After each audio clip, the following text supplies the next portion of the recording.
sebelum kemarin kita udah bahas tentang tentang lumut, biologinya apa? Lumut, briopita. Kita juga udah bahas tentang paku, apa? Biologinya apa? Briopita. Dan hari ini khusus kita akan membahas tentang spermatofita atau tumbuhan berbiji, yaitu ada gimnos, ada angiospermae. Oke. Sebelum ibu membahas tentang tumbuhan berbiji, yang menurut kalian tumbuhan berbiji itu tumbuhan yang bagaimana? Yang punya biji. Punya bijinya. Oke, contoh tumbuhan punya bijinya mana sih? Mangga punya biji ya. Emang biji itu apa? Tanaman itu harus ada biji itu apa? Untuk bertumbuhan. Berkembang biak.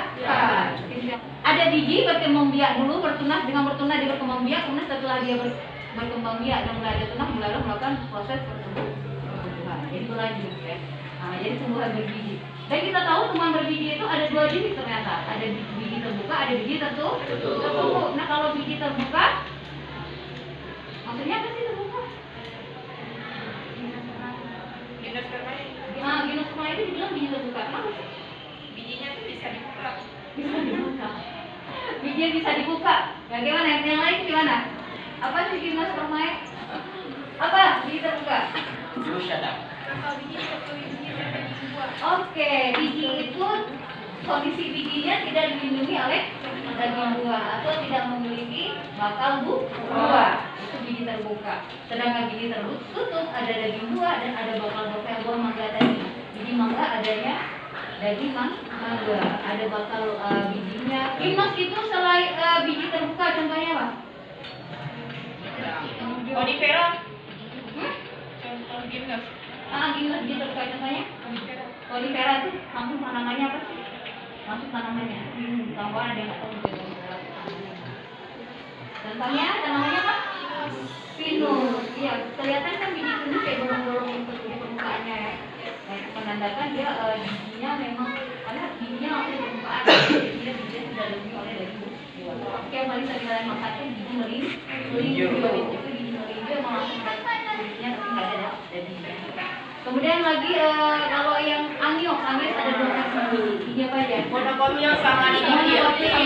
Kalau monokotiel artinya biji satu. Contohnya siapa? Keping satu contohnya.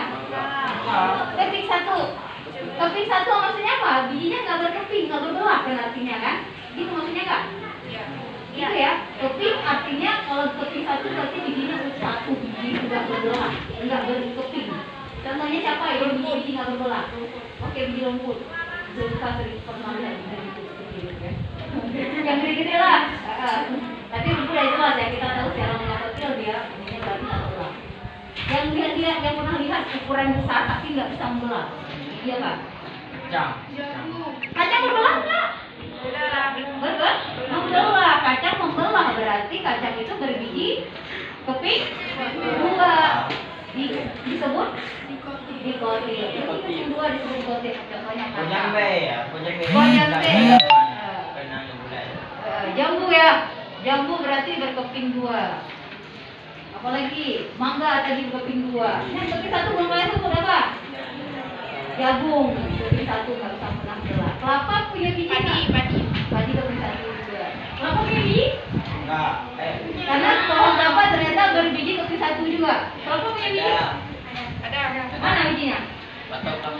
Ya buah kelapanya itu kan, buah kelapanya itu lebih biji. Oh, udah berarti kalian udah paham dengan perbedaan tumbuhan gimnospermae dengan angiospermae. Oke, kita akan lanjutkan pantai. Jadi khusus hari ini kita akan melakukan praktikum. Jadi sebelum kalian turun ke lapangan, kita akan menggunakan kelompok pembelajaran sebelumnya, yaitu kelompok belajar biologi seperti biasa, ya, seperti yang kita pelajari. Jadi setiap kelompok ini nanti ibu akan memberikan LKS, ya, LKS seperti ini.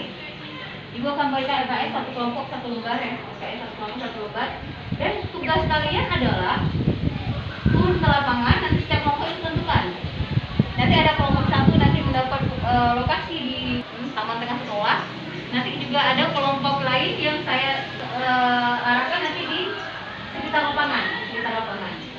kemudian yang dekat Grand House nanti udah ada lokasi lagi di dekat parkiran. Nanti berdasarkan lokasi saya tentukan, nanti kamu akan isi data di lembaran kerja ini, ya. Jadi kalian itu tugasnya adalah menemukan tanaman apa saja yang tumbuh di daerah yang sudah saya tentukan. Kalian ambil tanamannya, kemudian kalian identifikasi dan kasih sesuai dengan instruksi yang ada di LKS ini atau lembaran kerja ini. Nah, contohnya, misalnya di depan ini nanti kalian menemukan ada tanaman misalnya cemara kipas. Kalian tulis di cemara kipas. Lalu kalian identifikasi daunnya. Daunnya itu daun sempurna atau lengkap. Kemudian punya tulang daun, kalau bentuk tulang daunnya bagaimana? Nah, kalau kita tahu kipas berarti seperti jarum tulang daunnya. Kemudian apa dia punya bunga? Kalau tidak punya bunga, bikin aja strip, artinya tidak punya. Tapi kalau yang tanamannya punya bunga, bunganya gimana? Punya kelopaknya 4, 5 atau kelipatan 4, 5 atau cuma 3 atau 5. Kemudian lagi kalau lihat tanaman, nanti lihat akarnya apa? Bertunggangan, bersambut kah? Lihat lagi pohonnya berkambium, tidak berkambium kah? Berkayu lunak atau keras kah?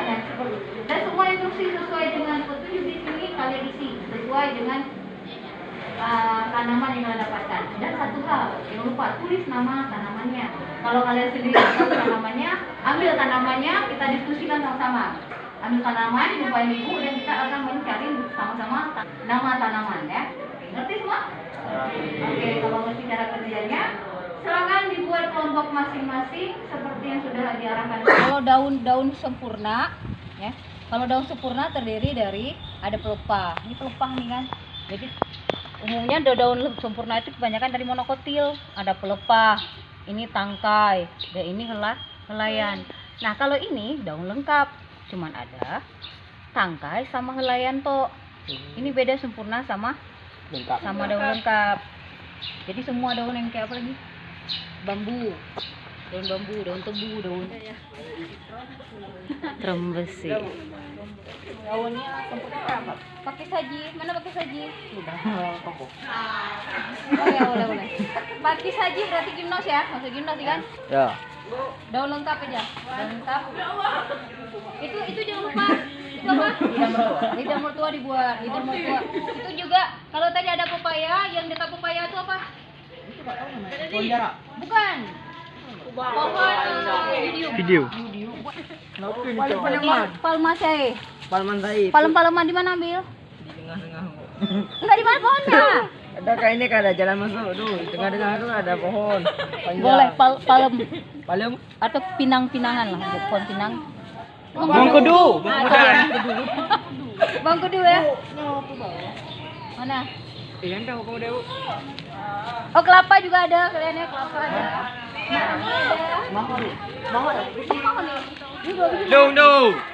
Dong, nggak video.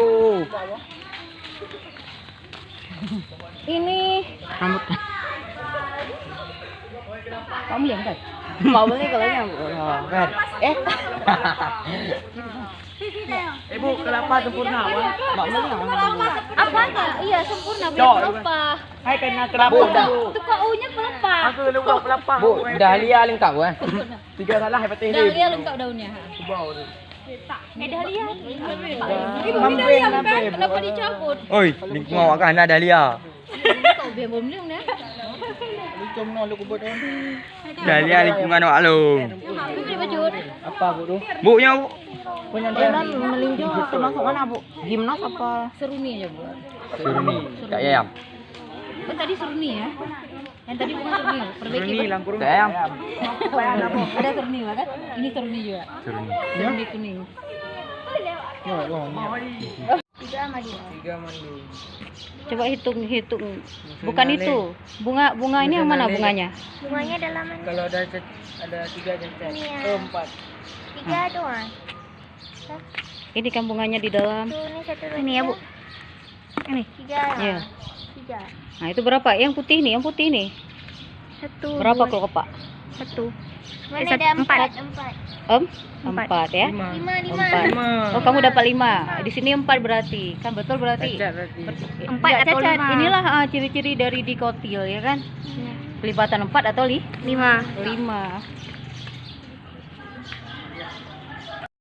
Ibu ini pohon apa namanya? Seruni ya. Ini yuk. Itu Asoka kan? Tadi udah.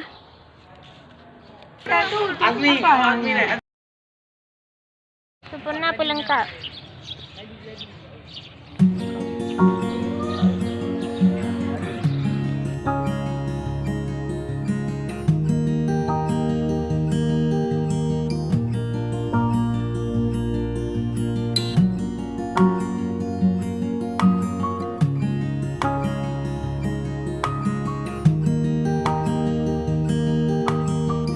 Oke anak-anak, ini sudah tugas kemarin sudah kalian kumpulkan karena kemarin juga sudah habis waktu kita di lapangan, kalian kuliah sangat serius mengidentifikasi wajah tanaman.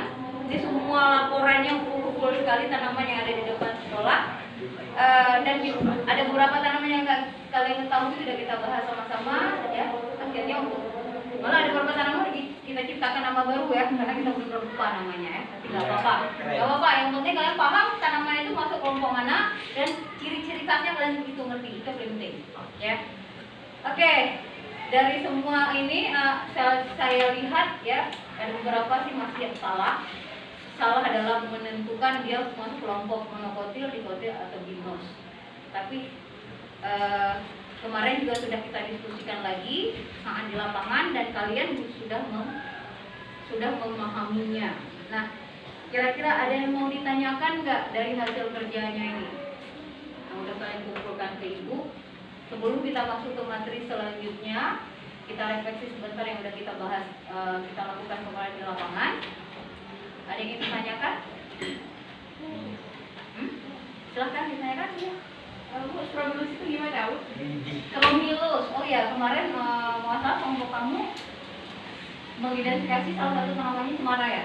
Ya. Dan kita tahu cemara itu tidak memiliki bunga. Alat reproduksinya adalah Strobylus. Ya, jadi Strobylus itu salah satu organ reproduksi pada tanaman Gymnospermae karena memang dia tidak memiliki bunga alat reproduksinya. Dan di dalam Strobylus itu dia memiliki organ penghasil gamet jantan dan gamet betina. Jadi di dalam itu ada dua cara tanaman seperti cemara, pakis haji. Jadi dia ada bunga satu, ada bunga dua. Ada yang dalam satu tanaman Strobylus itu langsung melakukan perkawinan. Jadi ada yang menghasilkan spora jantan dan spora betina. Di situ mereka langsung kawin. Tapi ada juga yang tanaman yang Strobylusnya di pohon yang berbeda. Seperti cemara, nanti ada Strobylus jantan dan Strobylus betina. Seperti melinjo itu ada bunga Strobylus jantan, yaitu yang sering kita lihat yang agak kuning. Sedangkan yang Strobylus betina itu yang biji melinjo yang kita makan, itu betina. Jadi di situ juga ada perbedaan, ada bentuk satu dan bentuk dua. Melinjo termasuk bentuk dua. Dalam dua tanaman ada berbeda Strobylusnya. Oke gitu. Berarti oke. Saya harus mengerti. Oke, ada yang ditanya lagi? Alhamdulillah, saya sudah menyelesaikan aksi nyata pembelajaran sosial emosional berdasarkan RPP diferensiasi. Dan refleksi dari hasil aksi nyata yang saya lakukan adalah saat mempraktekkan RPP berdiferensiasi berbasis KSE ini, ternyata banyak sekali proses yang telah saya rancang, yaitu sesuai dengan RPP, namun tidak bisa saya aplikasikan dengan baik di dalam kegiatan pembelajaran. Dikarenakan keterbatasan waktu, sehingga proses pembelajaran tidak bisa dilakukan hanya dengan satu pertemuan. Karena saat ini sekolah masih menggunakan waktu pembelajaran masa pandemi. Dan saya merasa tidak puas, karena menurut saya siswa belum mendapatkan apa yang saya targetkan dalam RPP. Walaupun dalam proses siswa sangat antusias dengan proses pembelajaran berdasarkan RPP berdiferensiasi ini. Untuk perbaikan ke depan, saya akan merancang RPP sesuai dengan waktu yang tersedia. Sehingga dalam praktek pun proses pembelajaran sesuai dengan waktu yang ditetapkan. Nantinya mungkin saya pun akan menambah strategi pembelajaran yang lebih efektif. Baiklah, terima kasih banyak. Saya Malia Safriani, CGP dari Kabupaten PD Aceh. Salam.